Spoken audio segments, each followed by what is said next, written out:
Hello po, welcome back to my channel. Ngayon po ay gagawa po ako ng Maja Blanca or Tibok-Tibok sa Kapampangan.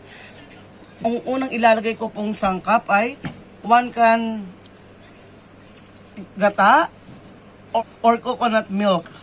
And then, wala po akong gatas na big, pero ang ilalagay po natin is 2 big evaporated milk. So, bumili po ako, maliit po ang nabili ko. So, lalagyan ko po ng 4 pieces. So, pagsama-samahin po lang natin.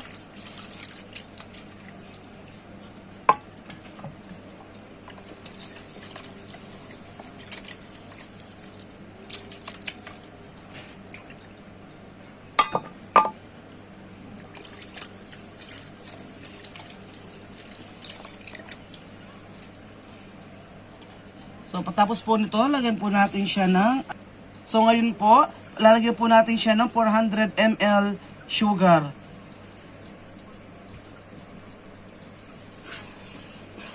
Tapos po nito, lalagyan po natin siya ng cornstarch. 400 ml din po.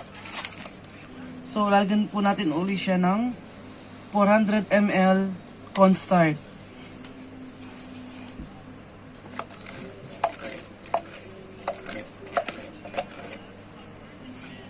So, aluhin po muna natin siya.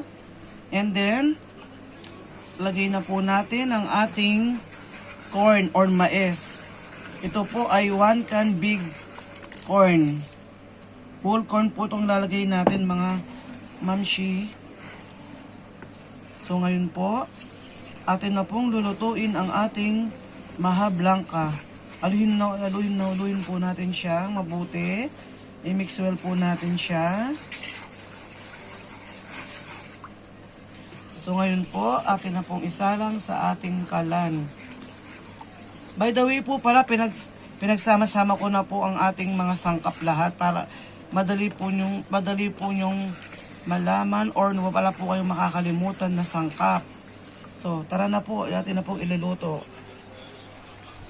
So, ngayon po, nisalang ko na po sa ating kalan. So, ngayon po, nakasalang na po sa ating kalan ngayon ang ating Maja Blanca or Tibok-Tibok sa Kapampangan. Kailangan po natin siya ng aluhin. Huwag po natin siyang iiwanan mga mamshi hanggang sa maluto. Kailangan po ating hinahalo hanggang sa maluto po siya dahil masusunog po siya. Ilagay lang na po natin ang ating kalan sa low heat temperature. Huwag po nating ilakas ang ating. So, ngayon po, ito po, ay nahalo natin siyang mabuti. Huwag po natin siyang iwanan, tulad po ng pag-iwan natin sa ating charot. Baka po ito ay masunog. So, halo lang po ng halo.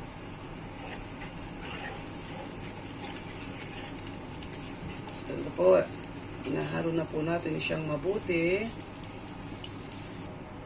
So, una po, ito muna po ang ating gamitin para po siya ay ma-mix well. So, pag po malapit na po siyang lumapot, at saka po natin siya gamitan ng sandok.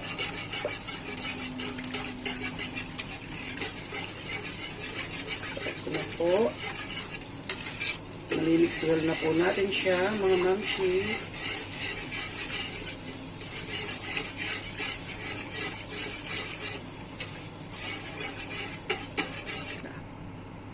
So, ngayon po, lalagyan po natin siya ng grated egg and cheese. Optional lang po ito mga mamshi, pero para po sa akin, mas masarap po kasi itong may egg and cheese kasi lalo po siyang masarap at malinamnam.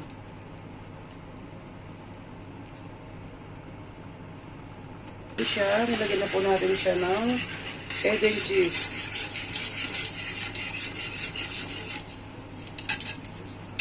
Yan ang sandok. Na-mix well na po natin siyang mabuti. So, huwag nyo po siyang iiwanan mga mamshi. Kailangan po natin siyang bantayan.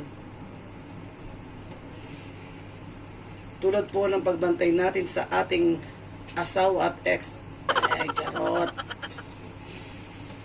And then, lagyan po natin siya ng 400 ml water. Pwede din po ninyo siyang isabay po doon sa unang ginawa ko.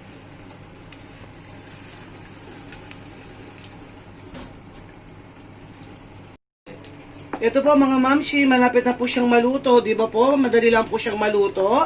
Walang po 10 minutes at paluto na po siya mga mamshi. Ito na po. So ito po mga mamshi, 2 minutes na lang po. Paluto na po siya.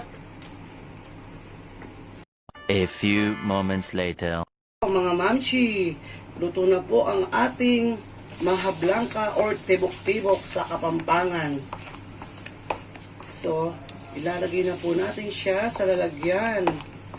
Siya nga po pala, pagkaluto po ito, kailangan po natin siyang ilagay agad sa lalagyan. So, ihanda po nyo agad ang inyong mga lalagyan. Dahil madali po itong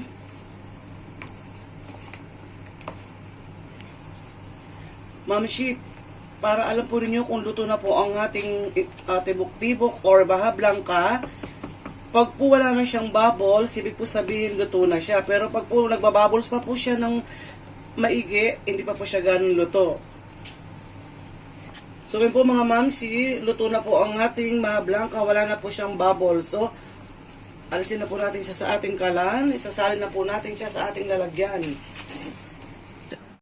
So, ayahan muna po natin siyang lumamig mga mamsi. Kapag pumalamig na siya, lagyan na po natin siya ng cheese sa taas kasi wala po akong latex, so cheese po ang ilalagay natin. So, ayahan muna po natin siya lumamig. 1 eternity later.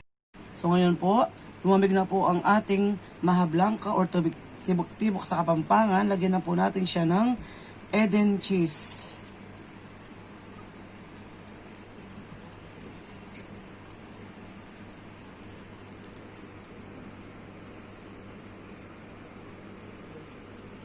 A few moments later.